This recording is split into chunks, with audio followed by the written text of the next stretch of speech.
Olá, muito bom dia. Estou começando a sentir aqui os primeiros raios do sol nessa manhã sobre a minha pele e ele me desperta, me lembra que o meu primeiro compromisso nessa manhã é com o Senhor. E nesse momento me volto para Ele junto com você, abrimos o nosso coração, queremos receber a bênção de Deus, queremos ter a certeza que Ele vai estar ao nosso lado no decorrer desse dia e a razão pela qual nós nos encontramos aqui. Somos adoradores e pedimos a Ele que esteja ao nosso lado no decorrer de todo esse dia.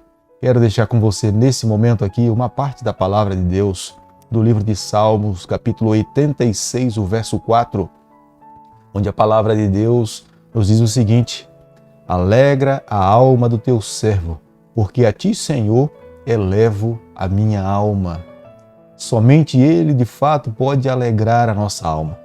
Somente Ele pode nos trazer a paz, somente Ele pode nos trazer a esperança, a certeza da salvação, a segurança de que nesse dia, diante das lutas e dificuldades que nós iremos enfrentar, nós sairemos vitoriosos pela força do braço do nosso grande comandante, Salvador Jesus Cristo. Nessa manhã, como em outras manhãs, quero junto com você aqui estudar um capítulo da Palavra de Deus e nessa manhã nós iremos abrir a Bíblia no livro de Deuteronômio, capítulo 20, o verso 1. Quando saíres a peleja contra os teus inimigos e vires cavalos e carros e povos maiores em número do que tu, não os temerás, pois o Senhor teu Deus, que os fez sair da terra do Egito, está contigo. Amigo, jamais se esqueça das vitórias que Deus concedeu a você. A nossa mente é tendenciosa a registrar momentos apenas negativos, mas permita que a sua memória, a sua mente, seja reconstruída com lembranças positivas do que Deus fez por você. Moisés estava aqui nesse momento falando para a nação de Israel que eles jamais deveriam se esquecer do que Deus tinha feito com eles desde quando eles tinham saído da terra do Egito. E eles enfrentariam povos mais poderosos do que eles. Eles se deparariam com os cananeus que belicamente eram muito mais bem preparados do que a nação de Israel. Os cananeus estavam armados com carros de guerra, mas os israelitas apenas eles possuíam a infantaria. Embora eles jamais deveriam se esquecer, esta era a orientação de Moisés, de que Deus estaria ao lado deles para lutar as suas batalhas. Jamais eles deveriam se esquecer da trajetória do Egito até a terra de Canaã, como Deus de forma poderosa os conduziu até ali. E essas lembranças iriam fazer com que eles vivessem uma vida feliz, confiante pelo poder de Deus, e não haveria nenhum inimigo que eles não pudessem prevalecer, porque Deus estaria ao lado deles.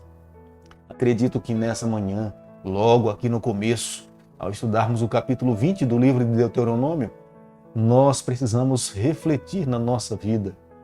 Existe algum problema que você tem considerado grande para você? Existe alguma situação que você tem falado é impossível resolver? Coloca nas mãos de Deus. Era isso que Moisés estava dizendo ao seu povo. Deus pode todas as coisas. Nada que seja difícil para você que Ele não possa resolver. O que vocês precisam fazer é crer no poder de Deus e permitir que Ele lute as batalhas de vocês. Deuteronômio capítulo 20, do verso 5 ao verso 9, aqui nós encontramos algumas orientações que Deus concedeu a Moisés para que pudesse dar aos seus soldados, ao seu povo, quando fosse a batalha. E ele faz aqui uma lista de homens que não deveriam ir para a batalha. Aqueles que estavam recém-casados, eles não deveriam ir à batalha. Aqueles que tinham plantado uma vinha e ainda não tinham colhido, esses também deveriam permanecer na sua casa. E aqueles que eram tímidos, eles não deveriam sair para a batalha. Não era pela superioridade numérica de soldados que eles venceriam as lutas, mas era pela presença do grande comandante, o Deus de Israel, o Deus de Jacó. E o Senhor estava aqui nesse momento fazendo com que o seu povo entendesse que as suas batalhas deveriam ser batalhas pela fé. Era Deus que lutaria as suas guerras.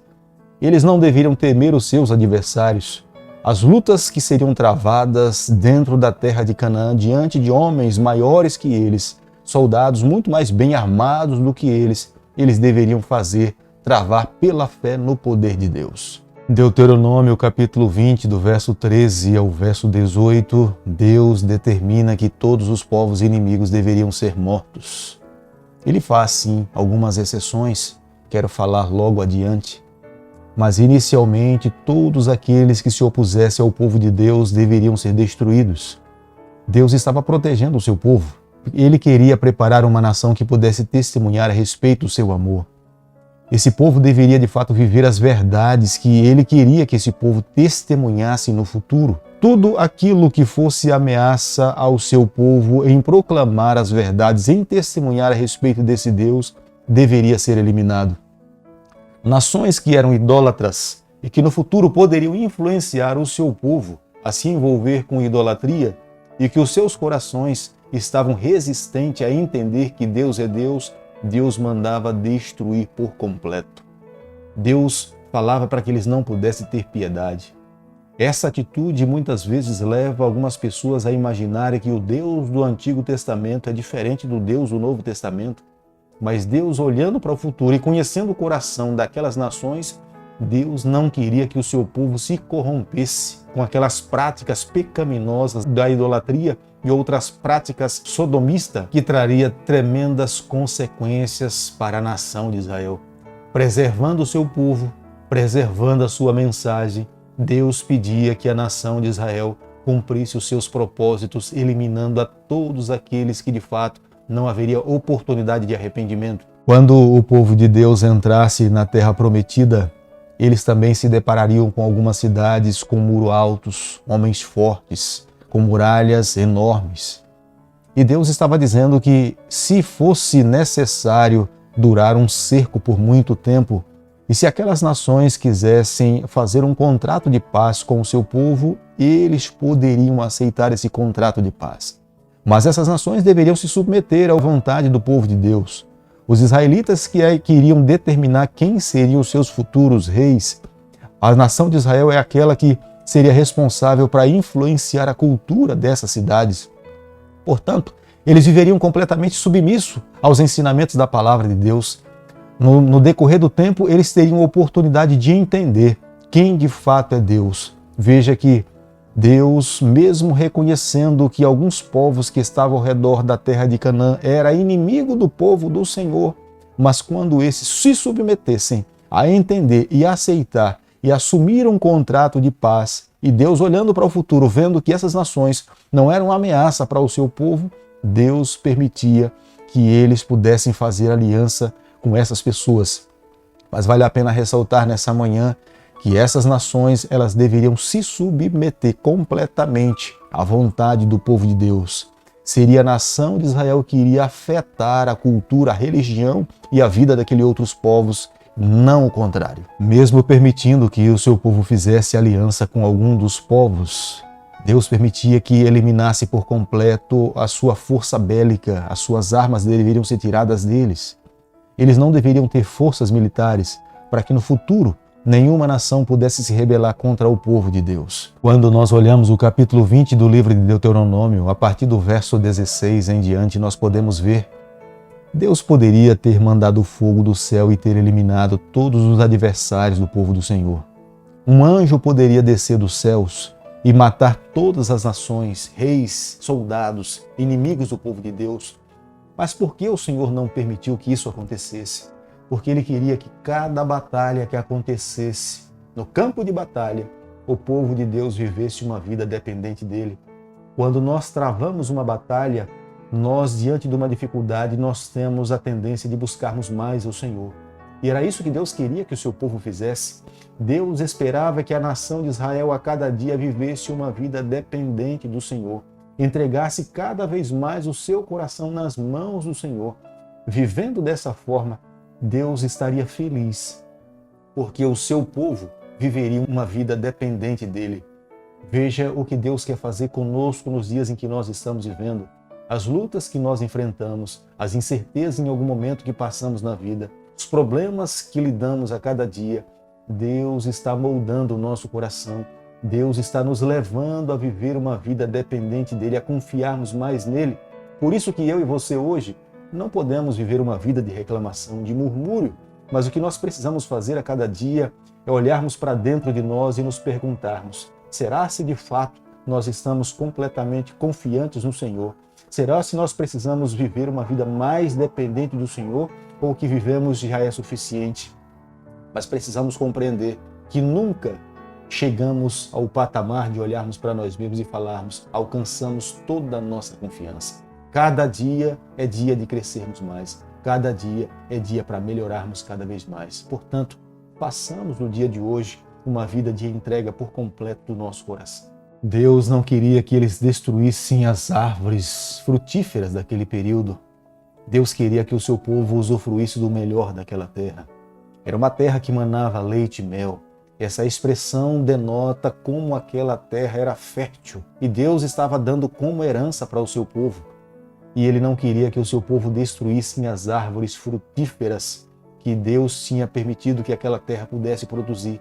Portanto, era uma herança que Deus estava dando para os seus filhos e ele queria que eles pudessem usufruir do melhor daquela terra. Não se esqueça, nos dias de hoje, Deus também quer oferecer para você o melhor que existe nessa terra. Deus quer que você desfrute do melhor que existe aqui. O que nós temos que fazer a cada dia é confiar, é crer, é nos colocarmos nas suas mãos para que nós possamos receber essas bênçãos do Senhor. Meu amigo, nessa manhã, ao concluirmos o capítulo 20 do livro de Deuteronômio, eu e você, nós não podemos nos esquecer nunca, nós estamos num grande campo de batalha. A batalha que um dia iniciou lá no céu, na eternidade, se arrolou para essa terra. Nós estamos dentro do grande conflito. A nossa luta não é contra a carne e contra sangue, a nossa luta é contra espírito, mas eu e você, nós precisamos crer. O que nós precisamos fazer para alcançarmos a vitória é nos mantermos do lado certo dentro dessa batalha. É do lado do Senhor, é do grande comandante Emanuel. Lutando ao lado dele, tenha certeza, hoje você pode já garantir e celebrar a vitória. Mas o que eu e você temos que fazer a cada dia é, de fato, dependermos cada vez mais dele. Ele não espera que nós lutemos as nossas batalhas sozinhos. Ele espera que nós lutemos ao seu lado. É uma batalha lutada, de fato, pela fé. É confiando no poder de Deus. Por maior que seja a luta ou a guerra ou o inimigo que esteja à sua frente, o que eu e você temos que fazer é segurar no seu braço e falar: Senhor, por favor, luta essa batalha por mim, luta ao meu lado, me conceda força hoje e sempre para que eu viva uma vida vitoriosa e tenha certeza que Ele vai estar ao seu lado para te conceder a vitória. Da mesma forma como Deus livrou e lutou as batalhas do seu povo no passado, Ele quer lutar as batalhas nossas pessoais no momento presente, nos dias em que nós estamos vivendo. Mas precisamos a cada dia renovar esse compromisso de amá-lo, de segui-lo, de entregar a nossa vida a cada dia. Eu quero nesse momento pedir a Deus que nos tome nas suas mãos e de fato nos conceda a vitória no decorrer desse dia. Querido Pai, nas tuas mãos nessa manhã nós nos colocamos, confessamos as nossas falhas, nós lhe convidamos para lutar as nossas batalhas. Fica conosco no decorrer desse dia. É o nosso pedido e a nossa oração e nós fazemos em nome de Jesus. Que o Senhor te abençoe e te guarde. Que Ele faça resplandecer o seu rosto sobre você. Que Ele tenha misericórdia de você. E sobre você, nessa manhã, Ele levante o seu rosto e conceda a sua paz em nome de Jesus.